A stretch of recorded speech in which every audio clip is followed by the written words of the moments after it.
ডিঙিলৈকে মাছ মুখাত কিমান যে ফূৰ্তি লাগিব নহয় জুৰি বহুত বহুত মজা লাগিব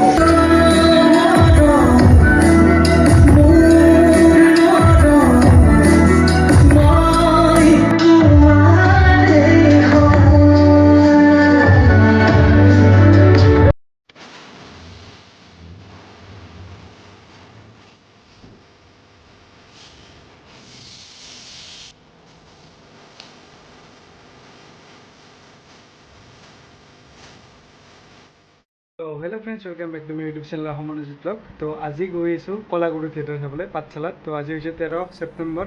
তো আজিৰ পৰা মানে পাঠশালাত কলাগুৰি থিয়েটাৰ আৰম্ভ। তো ভাবি আছিলোঁ চাম বুলি আৰু আপোনালোকক দেখাম বুলি ভাবিছিলোঁ। তো ভিডিঅ'টো পূৰা শেষলৈ চাই থাকক, তো দেখাম। আৰু আজি দিয়া নাটকখনৰ নাম হৈছে মাতাল যৌৱনৰ তেজ। তো কেনেকুৱা হয় কি হয় গোটেইখিনি গম পাব। তো ভিডিঅ'টো পূৰা শেষলৈ চাই থাকিব বুলি আশা কৰিলোঁ। তো চাই থাকক। তো আহিয়ে কাটি ল'লোঁ টিকট। তো গেলেৰীৰ কাৰণে 50 টকা লৈছে। আৰু পিছফালে চাওক থিয়েটাৰ কলাগুৰি একদম মানে বেনাৰ আৰু গেট লাগি আছে। তো এইফালে চাওক এইটো হৈছে পেণ্ডেলটো ইয়াৰে। তো বজালী হায়াৰ ছেকেণ্ডেৰী ফিল্ডত হৈ আছে। তো দেখাই আছোঁ আৰু আজি এইটো প্ৰথম অলপ দেৰিকৈ ষ্টাৰ্ট হ'ব। তো ভিতৰত সোমাই আছোঁ ৰ'ব। তো সোমাই আহিলোঁ ভিতৰত। তো এইফালে চাওক ধুনীয়াকৈ লাগিছে। আৰু এইটোৱে হৈছে মাতাল যৌৱনৰ তেজ জেফি অক্সিডাৰ পৰা একদম বেনাৰ লাগি আছে একদম। তো এতিয়া সোমাম গেলেৰীত। তো তামোল চামোল পূৰা খাই লৈছোঁ একদম, তামোল ভাল পাওঁ যিহেতু। তো সোমাই আহিলোঁ ভিতৰত। তো এতিয়া চাওক ইয়াতে পৰিৱেশটো মানুহ হৈছে প্ৰায়খিনি প্ৰথম হিচাপত। তো হ'ব আৰু লাহে লাহে হৈ থাকিব। তো ষ্টাৰ্ট হোৱাতে অলপমান দেৰি আছে যিহেতু। আৰু ফাইনেলি একদম নাটক আৰম্ভ হৈ গ'ল। তো চাই থাকক একদম মজা হৈছে দে। নাছিলে নে এনেকুৱা দিয়া না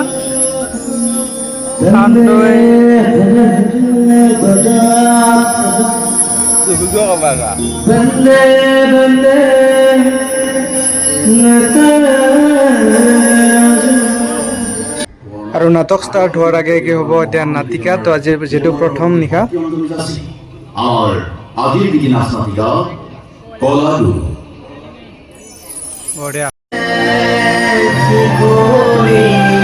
তোৰ মাতটো বেয়া নহয় নে ইমান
তো ধুনীয়া এখন নাটিকা শেষ হোৱাৰ পিছত তো এতিয়া নাটক ষ্টাৰ্ট হৈ গ'ল ফাইনেলি মাতাল যৌৱনৰ তেজ।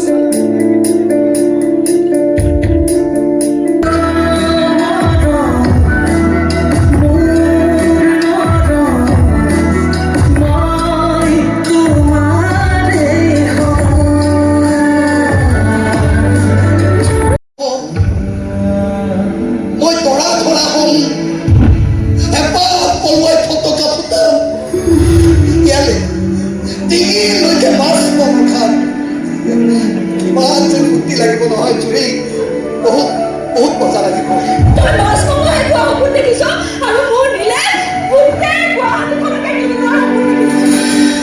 ভালেই হ'ব এই গোটেই গুৱাহাটীখন কিনি পেলাব আৰু আমি গোটেই গুৱাহাটীখনৰ ৰজা হ'ব পাৰিম কিন্তু গুৱাহাটীখন কিনিবলৈ গৈ যদি সি নিজে বিক্ৰী হৈ যায়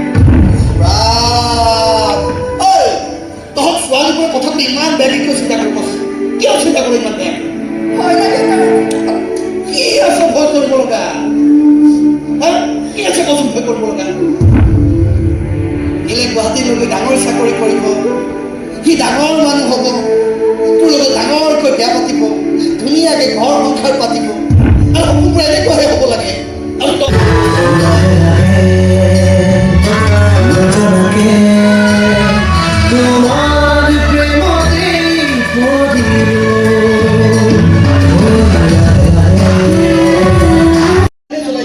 আপনাৰ জোতা চাফা কৰিবলৈ ক'বলৈ আপুনি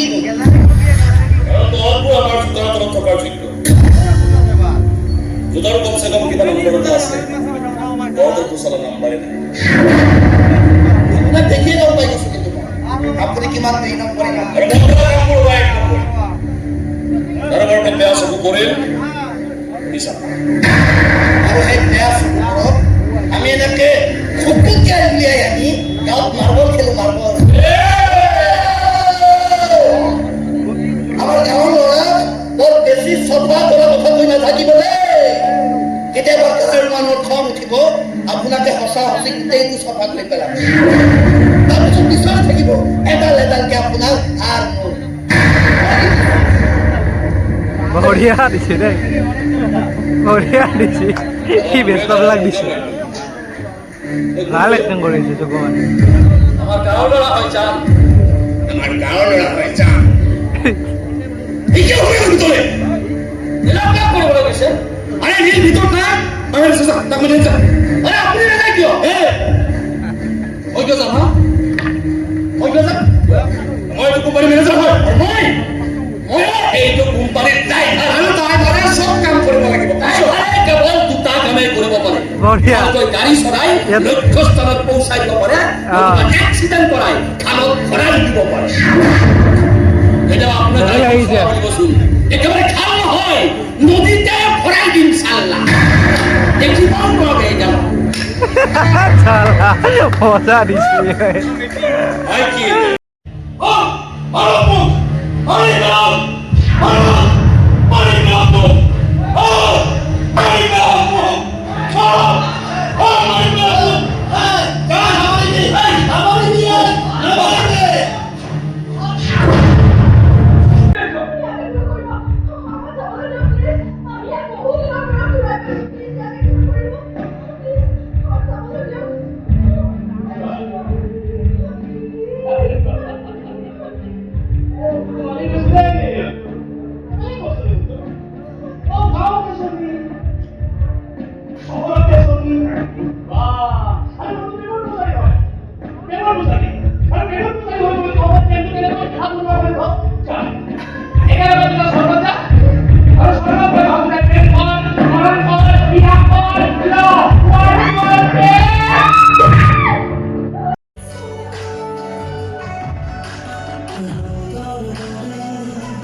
তো এনেকৈ গোটেই নাটকখন খতম হৈ গ'ল তো খুবেই ভাল লগা এখন নাটক হৈছে তো এই বৰ্ষৰ কলাগুৰু থিয়েটাৰৰ মাতাল যৌৱনৰ তেজ এইখন নাটক আপোনালোকে চাব পাৰে মই চাই খুবেই সুখী হৈছোঁ কাৰণ ষ্টাফটোৱে বহুত ধুনীয়া এক্টিং কৰিছে বঢ়িয়া ষ্টাফ এটা লৈছে এইবাৰ তো আপোনালোকে চাব পাৰে তো আৰু যদি ভিডিঅ'টো চাই ভাল পালে লাইক চেনেলটো প্লিজ ছাবস্ক্ৰাইব কৰি যাব তো কেনে পালে জনাব কমেণ্টত আপোনালোকে তো আজিলৈ এৰিছোঁ বাই